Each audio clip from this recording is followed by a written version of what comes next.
Minsan tayo si Jesus, tapat, ngunit tinanggihan. Minsan tayo ang bayan ng Nazaret, sarado ang puso sa mga hindi inaasahang anyo ng Diyos. Maging alinman sa dalawa, laging bukas ang paanyaya ng Diyos. Bumalik tayo sa Kanya.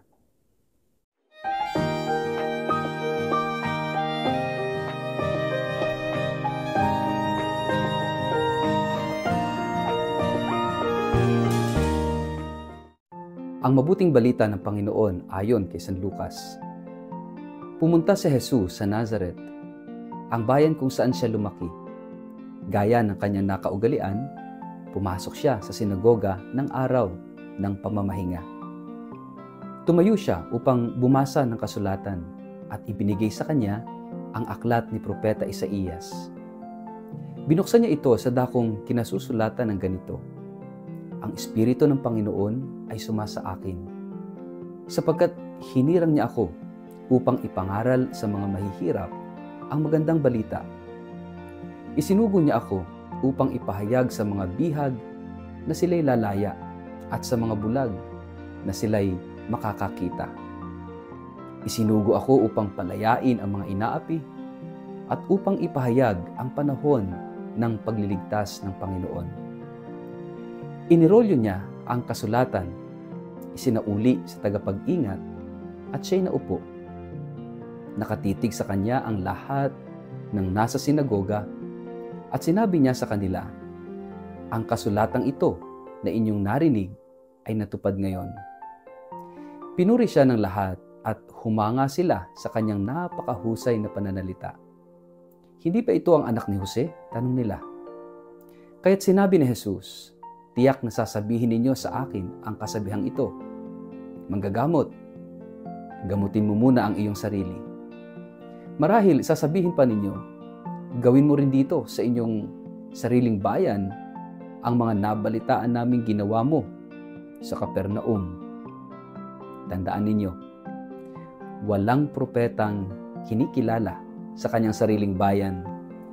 Ngunit sinasabi ko sa inyo, maraming byuda sa Israel noong panahon ni Elias nang hindi umulan sa loob ng 3.5 taon at nagkaroon ng taggutom sa buong lupain. Subalit, hindi pinapunta si Elias sa kanino man sa kanila, kundi sa isang byuda sa Sarepta, sa lupain ng Sidon. Sa dinami-dami ng mga may ketong sa Israel noong panahon ni Eliseo, wala ni isa mang pinagaling at nilinis, maliban kay Naaman na isang taga-Syria.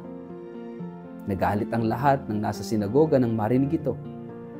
Nagsitayo sila at itinaboy siyang palabas papunta sa gilid ng bundok na kinatatayuan ng bayan upang ihulog siya sa bangin. Ngunit dumaan siya sa kalagitnaan nila at umalis. Ang mabuting balita ng Panginoon. Word of the day, hear what God has to say.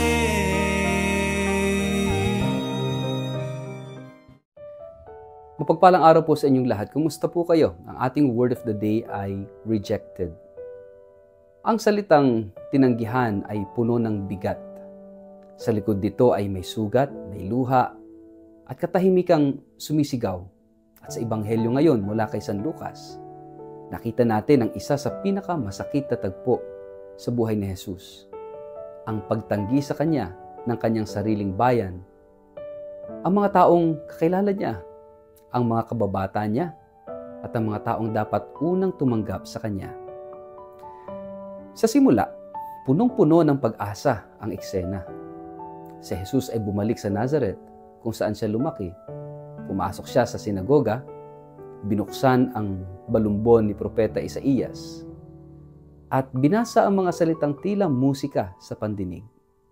Ang Espiritu ng Panginoon ay sumasa akin sapagkat hinirang niya ako upang ipahayag ang mabuting balita sa mga dukha. Sa mga unang sandali, namangha ang lahat sa kanyang pananalita. Ngunit nang sabihin niya ang katotohanang hindi nila inaasahan, na ang biyaya ng Diyos ay hindi limitado sa kanila lamang, kundi umaabot pa sa mga hindi nila inaasahang makatatanggap nito. Nagbago ang ihip ng hangin. Mula sa paghanga, nauwi ito sa galit. At mula sa galit, nauwi ito sa tangkang pagpatay. Ganyan din sa ating buhay. Ang pagtanggap ng katotohanan ay hindi laging madali. Lalo na kung ang katotohanan ay hindi naaayon sa inaasahan natin. Lalo na kung ito'y bumabangga sa ating sariling ideya ng tama at karapat-dapat.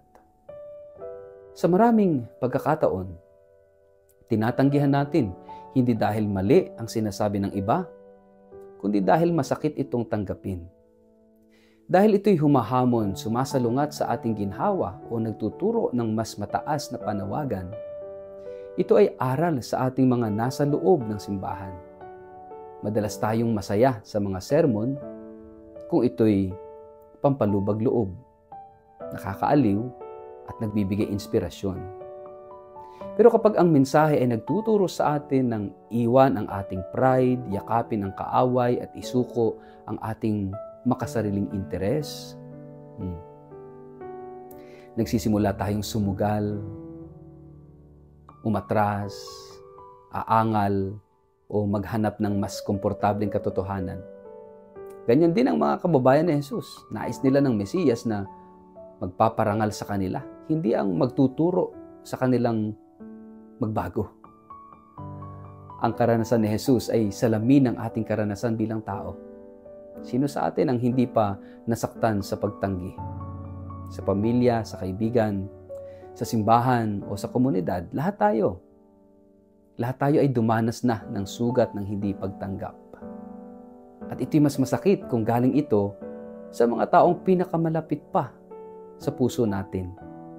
Ang pakiramdam ng pagiging hindi sapat, ang sakit ng hindi pinakinggan, at ang bigat ng hindi pag-unawa ay karanasang walang pinipiling tao.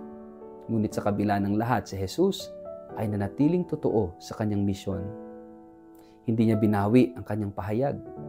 Hindi niya pinilit ang sarili sa kanila.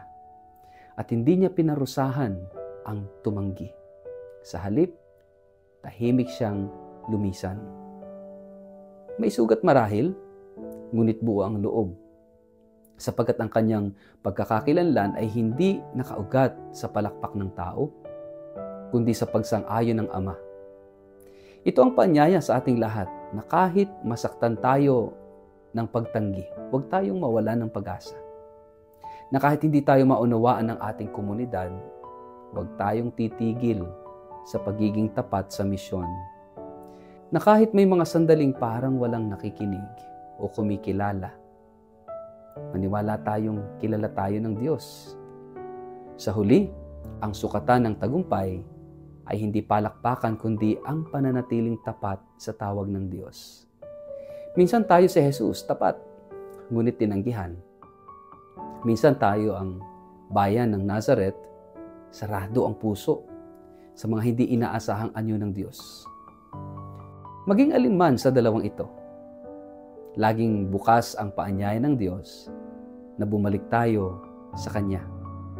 Magbukas ng isip at tumanggap ng katotohanan kahit masakit. Sapagkat ang katotohanan ito ang magpapalaya sa atin.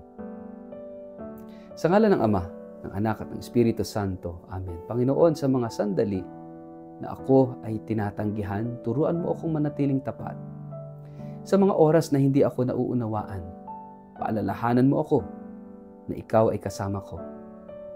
Sa mga pagkakataong ako naman ang nagsasara ng puso, basagin mo ang aking pagmamataas. Gawin mo akong bukas sa iyong salita, handang tumanggap ng katotohanan at palaging matatag sa paglilingkod. Amen.